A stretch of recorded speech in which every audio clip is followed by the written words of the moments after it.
thérapeutique nini to mela toto luka nini to kende wapi balobi Gracien Ikoma yeyo abimi les sous na bilili na bino abimi les sous na betando ike na monde entier pour le monde les sous soda de la presse congolais Gracien Ikoma a rolo ba les sous na micro ya rouge donc ma bezali na bimi les sous na bimi les sous pour la troisième fois pour na royesta bino bana monde entier fait vert et déjà fait vert et déjà pour nous y ambela bilo artiste lolenge na ndenge ba comédien dansé ba politicien ba tout au balingara balo bana cadre émission fait vert avec Gracien Ikoma bolanda ngo wapi bana monde entier bana Congo bana Poto bana Belgique bana États-Unis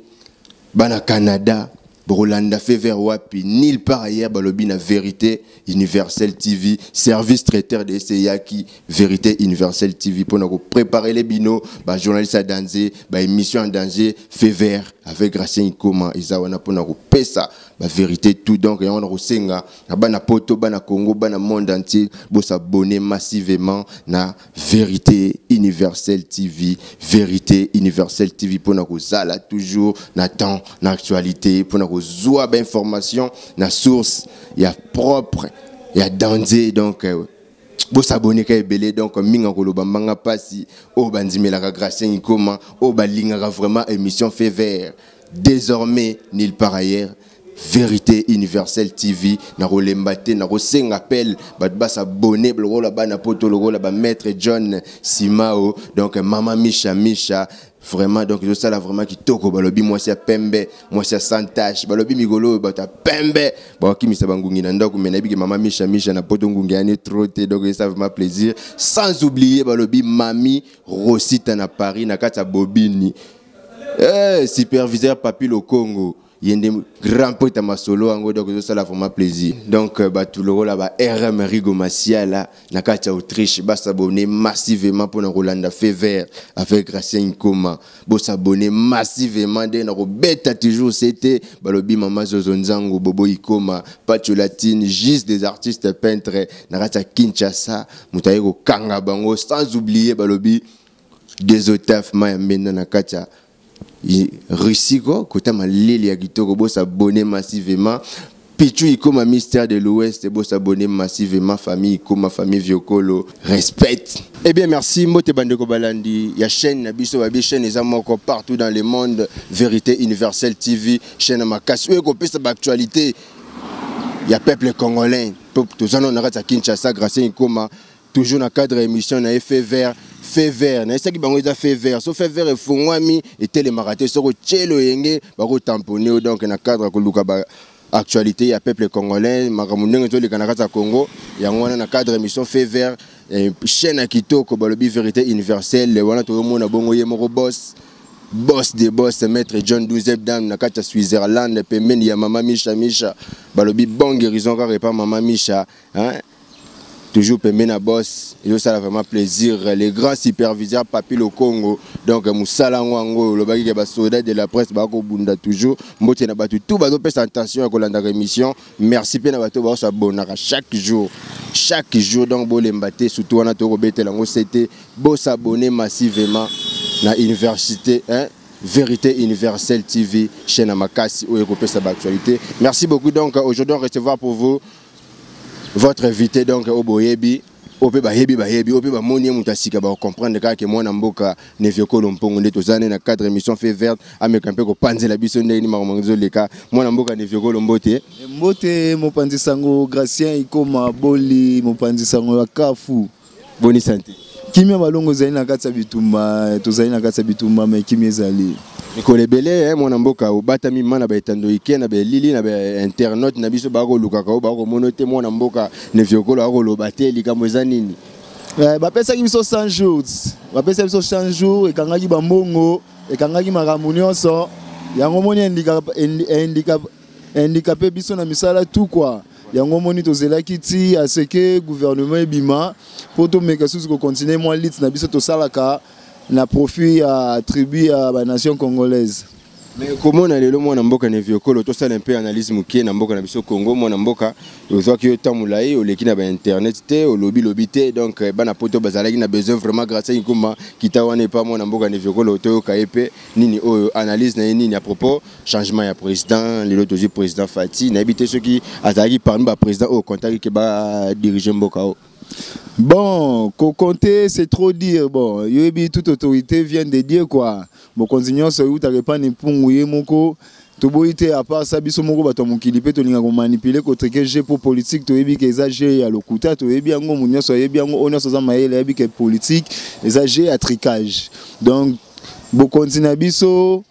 to zela kité za la papa ou to zela kité za la songolo pa kamen, to s'attendait à ce que biso toleka na maponami ya président Moussousou, mais quand même toi satisfait pour alternance wana salami, tout moni changement passation à pouvoir et salami côté wana toi satisfait, mais toi s'attendre na biloko bien na président oya koti.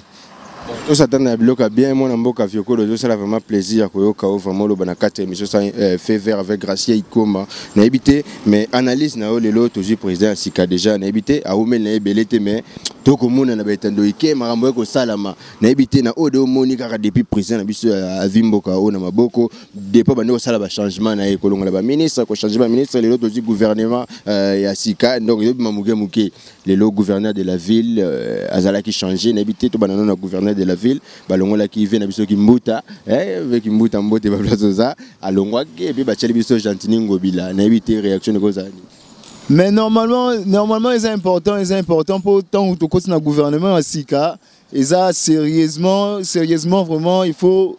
tous les Ghana bateau va travailler quitter pour travailler, mais ce qui est décevant dans le gouvernement au automoni bazong c'est biso mingi kaka bateau ba lalisa ki biso. Et là, on doit implorer vraiment ma casse, na carte du gouvernement ou là que ça décevant parce que c'est les biso mingi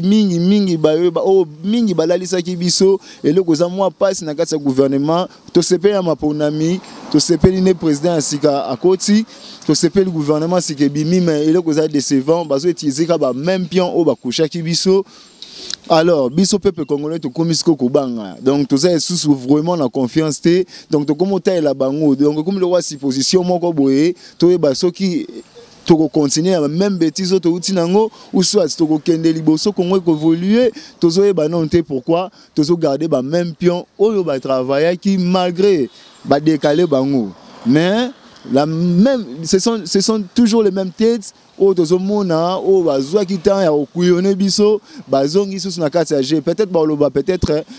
pona eza nécessairement basa la bongo pour na nini ba politiciens na baza là bango il faut ba là pour travailler na biso. Bon, je pense pas que ça raison vraiment valable pour beaucoup ka garder bango pour tout le monde j'ai la capacité na bango ba travailler mususu tout le monde bango déjà be choix qui alors de préférence to koluka bato yo oyo nanu basala te esengela ki baluka bato nanu basala te ba meka bango pe poto ye bakoleka na likanisi ya Sika eloko so bangisa peuple congolais makasi ezali le même pion basali bango décalage ya poste. Donc tozo banga vraiment na minute tozo incertitude malgré gouvernement Sika tozo incertitude pambaté tozo mona kaka ba même tête wana ba décaler bango. C'est un peu ça, c'est ce qui est troublant vraiment la minute pour le peuple congolais et le goza pas si penda pour na yango so bangisa mwana mboka ne viokolo mais na loyembo na oyembi ke ba politique baza manipulé par les occidentaux. Donc baza manipulé par les occidentaux lelo boni ce que lobako lobeko zala na mwana mboka Kabila Kabila vraiment kwa tiki mboka ngope to ndima kete badoute zalaki mais est-ce que c'est à féliciter ou ya lobagete il fallait kangama il fallait kiboye ndengeni nazalaise ndengeni. Bon, normalement, tu as cédé dans les Africains, na CPI, tu cédé à bango pa minele, pour n'angana nous n'avons permettre le kouanate, ba président minele, ba manipuler ka ba président nabiso. Peu importe, tout ça ma bien nabiso na katsamboka mais tous alaka na culture na mutema wana ya ko garder peuple congolais pambate tout monde ndeti Sarkozy abomisa Kadhafi mais courement côté pénal et télémela pour condamner. Alors pour nani bango kaka soki tozobunda entre biso to bakota kana kasi wana ba pesa biso ordre to ba influence ka politicien songolo pour kanga muninga wana pour nanga eza nécessairement te monsieur Kabila azala kangama pour nangeza nécessairement te pour na kotika africain moko te a tomber na ba piège ya ba CPI wana pour ça ba couillonnement ya mindele. Donc to ko permettre en côté tant que peuple congolais o azolinga muninga na ye to ko atana mabe ma sonné sur sala ki biso pour balela les jours au jour Kabila diriger bien te. Mais ils ont une incapacité à pouvoir qui t'en na pouvoir, ils ont une incapacité à pouvoir qui t'en en plein boulot. Ils ont nécessairement te ngana zo mona pena côté wana bon to yebi mutu mutazana mabe na ye to bi mabe basala. Mais côté na CPI pour moi c'est trop dur parce que tout le monde a plusieurs reprises le président africain et européen basa ba kuyona rabiso basala ba bêtise minene ba semara ba drame na pays Afrique na mona jamais bango ba ko ta CPI wana il kamwa CPI na robetela ngombela mais pour na monsieur Kabila soki ayebi ke asalaki mabe abebisaki na o etali makambo mboka aza mwana mboka azali ana biso ce mieux azwa pe makoki na ye acha na kati ya gouvernement oyo po ekoka ko marcher esengeli acha makoki na ye po ayebi ke na kati ya bokonzi na ye mbala mosusu akokisaki makambo oyo esengelaki te mpona mwana mboka donc kita ye po à se racheter à cause de ba bien naé ou soit à no fungola ba université ba hôpitaux à continuer à investir na maé oyo à salakité à continuer au salango même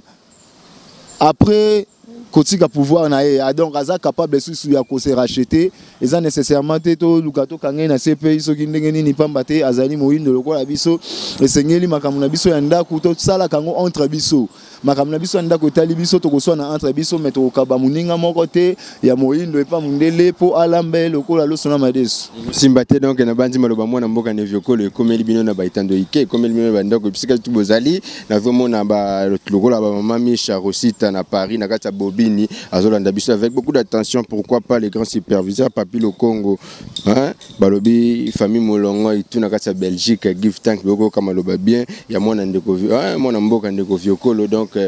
na habité ndeko viokolo analyse na ezali kitoko mingi to komona vraiment que odolanda le makambo de près ba pesa ki biso 100 jours et l'équipe ba bito bakisa mikolo to bakisi mikolo to lamukaki mokolo ya lende to moni mwana mboka Chibala ayeko déposer mandoki que non a démissionné et puis après midi mwana mboka Ilunga a remplacé Kimbala moko mapona ya président mais ba premier ministre ngo ba ko cha ba obimaka na FCC ba regret de zalaka mais atali lo bamo ko zala ko lancer na gouvernement et tant que yobe mwana mboka ko zala ni est-ce que ba salaire to ba ko sala makambo vraiment o to tikela bango ka ta total. Non, esengeli pena bazwa bososo lipamba te za makambo wa soni bousi kotika bokonzi kasi bozali kaka toleki na makambo mususu kasi bozali kaka elakisi kaka bolungu ete mpo na nga toza kaka na même gouvernement oyo ya Kabila po kozala na kati kogarder la majorité ya bapion ya FCC ezoprouve biso ja toza kaka na même système toza ba mikete po bakosa biso bakokosa biso na bafrançais na bango baloba ntongo midi po na TV mais toza ba na mikete mutu anyokwami na pasi mingi ya comprendre makambo mingi donc na minute na mutu atanga te azo comprendre politique pour passer l'équipe mingi nzala l'équipe makasi misala ezate makambo ebele eza mabe na kasa mboka donc na mwana muke azo comprendre que batato bazala lokuta na TV na ba français na bango donc likambo wana ya majorité ya ba pion ya FCC na kati ya gouvernement ou ya sika ou ezali vraiment ezali choquant ezali décevant po ezali lokola basakani penda na biso ezali lokola basakani na biso po basaleli maye esengela kite esalema. Mais nangambu ya mwana mboka Fayulu yo moni mwana mboka Fayulu ndenge nini na lolenge nini ndenge ke akatani na course mais ako yobaloba abimi loko opposant na biso na minto ya makasi to yote la kaka Fayulu. Oui, message na kopesa na monsieur Fayulu makama mapona mboka esilite soki litneza ya solo a continuer ngo ngana ko senge amilengela pona ba prochaines élections pour azala makasi pour akoko robotola mbala mususu maponami oyo koya na bambula oyo kolanda donc a continuer l'objectif na ye politique ale mbate to boyite ke ba oyo bazaka na force bangundu ba manipuler pe makambo wana to yebi yango mais a garder la pêche toujours azala makasi a continuer l'objectif politique na ye pour lobi pe akokozwa maponami ya oyo koya na bambula kolanda totambola pe na système ne soki eza malamu soko komema 1+ na kati ya Congo tokopesa kaka chance na ye donc nga lelo na kopesa ye na partie na ye ba garder kaka la pêche bazala calme ba continuer objectif na la pêche on regarder nento la mukana tonga boyo ville morte bana batangi te yango nazolo malamu tonne normalement c'est un pays démocratique hein c'est un pays démocratique toi la démocratie vous comprendre et ça normal de kofaulu ceux qui moni likambo sepeliciété senyeli a telema lobela ceux qui likambo zali az opposant azali munoko ya bato yo bakoka koloba te yazali papa na bango donc ceux qui likambo ya kosala ezali eloko moko à déplorer au peuple sepelité aza partant ya ko marcher ya ko dénoncer ya ko loba même n'importe quoi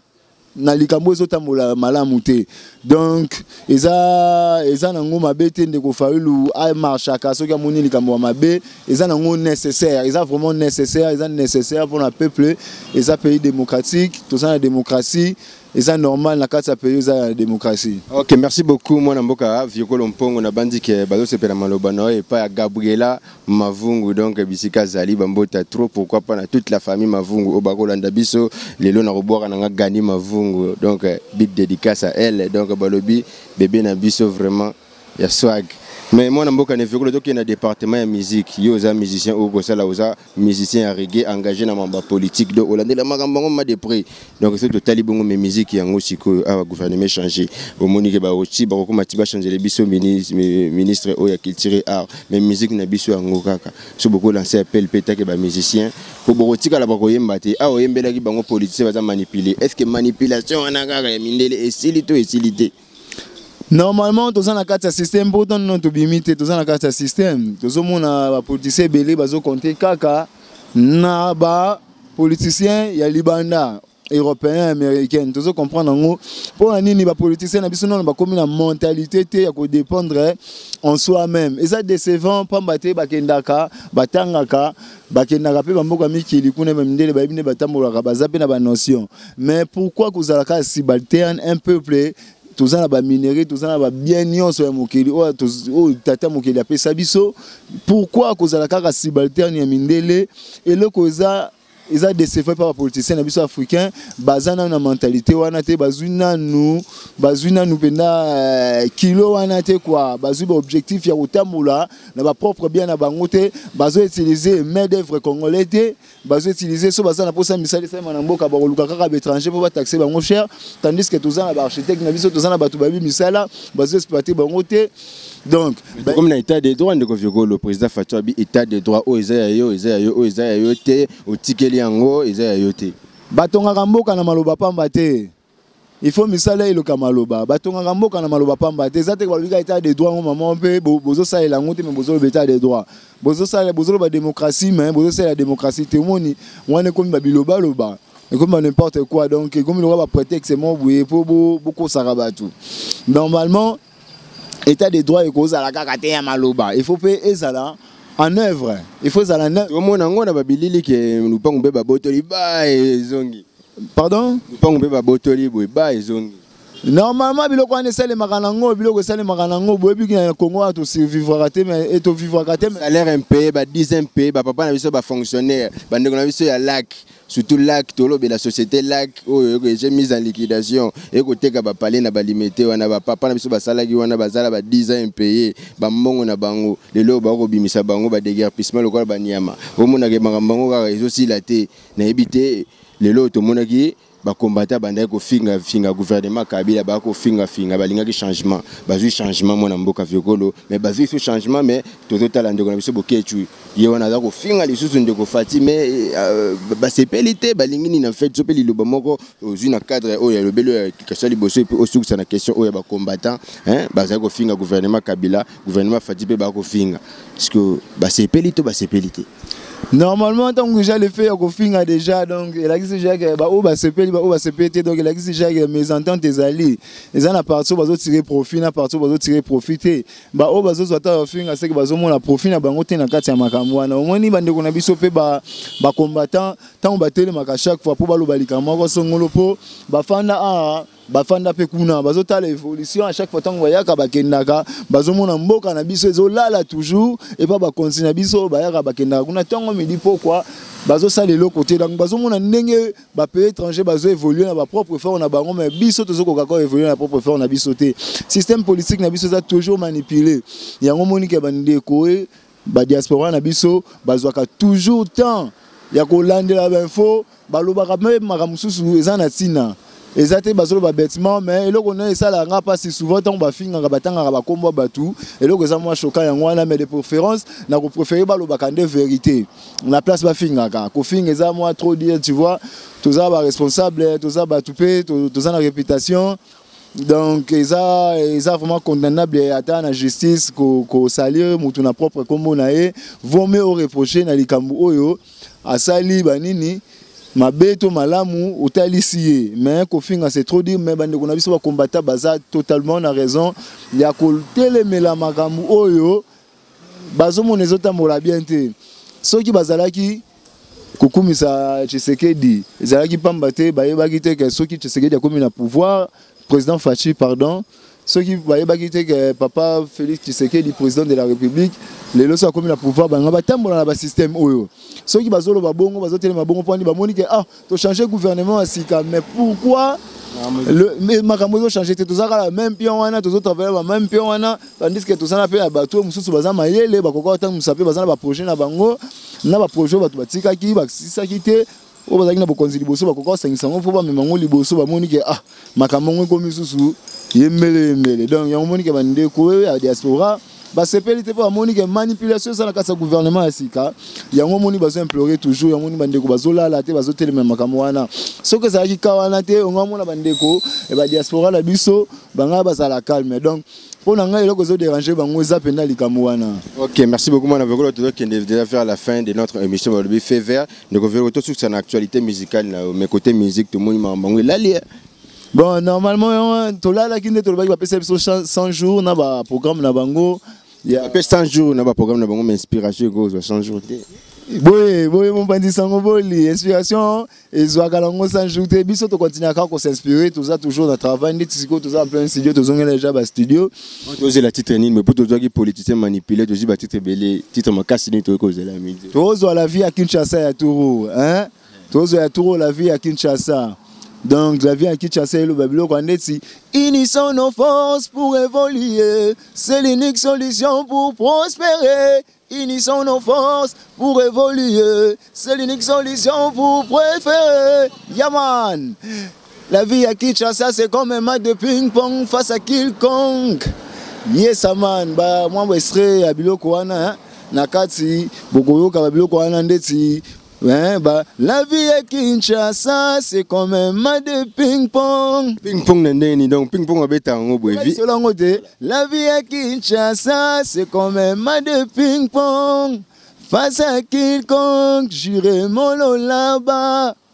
Immigré, envie de m'envoler, des soucis, des problèmes, envie de l'oublier, des soucis, des problèmes, envie de m'évader. Yaman, unissons nos forces pour évoluer. C'est l'unique solution pour prospérer. Yes, man. Babiloko besre, beaucoup monde na kasa biloko ana. Téléphone pour tout ce qui ça va jouer à répétition. Bako za ndeko viokolo wapi batu bana droit de réponse. O babo imaloba mwana ndeko mwana mboka ndeko viokolo bako benga na numéro ne aza dispo pona ko yamba bango pona ko relater bango bandeko sa poto o ache tembe viokolo pesa numéro. Yaman, oza poso zo aja viokolo pongo. Pardon, mon pandisango na biso. Oza pour ça gozwa ne viokolo pongo donc azongana plus 243 82 11 44 815 plus 243 82 11 44 815 ne bongo bozui ne viokolo pongo mwana pongo tulen le mwana ya bankaka poto c'est moi quelques dédicaces pour bat balandio na minute. Yaman, na pesi mbote na famille Viokolo, Serge Viokolo, Ladine Viokolo, Chantal Viokolo, Pichou Viokolo, Serge Viokolo, na pesi mbote na Ricky Viokolo encore de plus hein, na pesi na baikoma nyonso bazana kati ya mikili ba bienvenue koma ba Reine Masiala, Hassan Masiala, na pesi mbote na sans oublier Titi Ligno, Nathalie Ligno, na bosani te ye moko Jacques Abanga pas quoi hein na basé belé sans oublier Annick de Jong Diana wana yoyebi hein j'ai trop martelé Tiziano martelé wana bana bela banini yoyebi donc bambote na ba o naso balaninga mais na suite en temps ba komona bango te donc big up big salam na lela bino fort. Yes, merci mon amboka ndeko vikolo. Matondo mingi mokonzi sango. Ok, merci beaucoup. Donc, ils allaient bon fait vert toujours avec Gracien comme après on a actualité na source ko bimisango na monde réel pour nous faire voir Bino qui na sima ya caméra. Ils allaient bon moi na mboka ndeko Daniel Akani. Oh, aza vraiment na bolingo belé a bomba pour na moi sinae. Merci na superviseur na biso papi le Congo. Merci na bana tout au balinga émission fait vert avec Gracien comme na ba journaliste senior surtout il y a Vérité Universelle TV pour la chaîne où il monde entier et ma partie par là et kota tina livelu et landa matina la tiezola na noka président ata la rabiso na YouTube donc tokende suwapi. Merci encore une fois de plus. Merci encore na mon boss balobi maître John 12e dame respect boss mambo ko sala bana na ko sala vraiment plaisir balobi chaîne ko futa kitoko yaka Daniel Agani na évité. Donc boss, merci na maman Misha, merci na batutu bazuta Rolanda biso, ciao ciao. Thérapeutique ning to mela toto luka nini to kende wapi balobi Gracien ikoma yeyo abimi les sous na bilili na bino abimi les sous na betando ike na monde entier pour bo mona les sous soda de la presse congolais Gracien ikoma a relo ba les sous na micro ya rouge donc ma bezali na bimi les sous na bimi les sous pour la troisième fois pour na royesta bino bana monde entier fait vert et déjà fait vert et déjà pour na royer ambela bino artiste alolenge na ndenge ba comédien danser ba politicien ba tout au balinga balo bana cadre émission fait vert avec Gracien Ikoma bolanda ngo wapi bana monde entier bana Congo bana Poto bana Belgique bana États-Unis bana Canada Rolanda fait vers wapi nulle part ailleurs balobi na Vérité Universelle TV service traiteur de Seyaki Vérité Universelle TV pour nous préparer les binos ba journaliste à danger ba émission en danger fait vers avec Gracien Ikoma izawana pour nous pesa ba vérité tout donc et on rosenga bana Poto bana Congo bana monde entier bo s'abonner massivement na Vérité Universelle TV Vérité Universelle TV pour nous zala toujours na temps na actualité pour nous zoa ba information na source ya propre ya danger donc bo s'abonner ka ebele donc minga koloba manga pasi o bandimela ka Gracien Ikoma o balinga vraiment émission fait vert désormais nulle part ailleurs Vérité Universelle TV na rolembate na rosenga appel ba s'abonner bloko la ba na Poto logo la ba maître John Simao donc maman Misha vraiment donc je ça là vraiment qui toko balobi moi c'est pembe moi c'est santache balobi migolo bata pembe ba ki misa bangungi na ndako mena bi maman Misha na Poto ngungi ane troté donc ça vraiment plaisir sans oublier balobi mami Rosita na Paris na kata bobini superviseur papi le Congo il y a des grands potes à ma solo en gros donc ça là vraiment plaisir donc tout le rôle là RM Rigo Masia là na katia Autriche ba s'abonner massivement pour Rolanda fait vert avec Gracien Ikoma bo s'abonner massivement de na beta toujours c'était balobi mama Zozonzango Bobo Ikoma Pacho Latine juste des artistes peintres na katia Kinshasa mutayeko kanga bango sans oublier balobi des otaf ma mena na katia Russie côté malili ya kitoko bo s'abonner massivement Pichu Ikoma mystère de l'Ouest bo s'abonner massivement famille Ikoma famille Viokolo respect.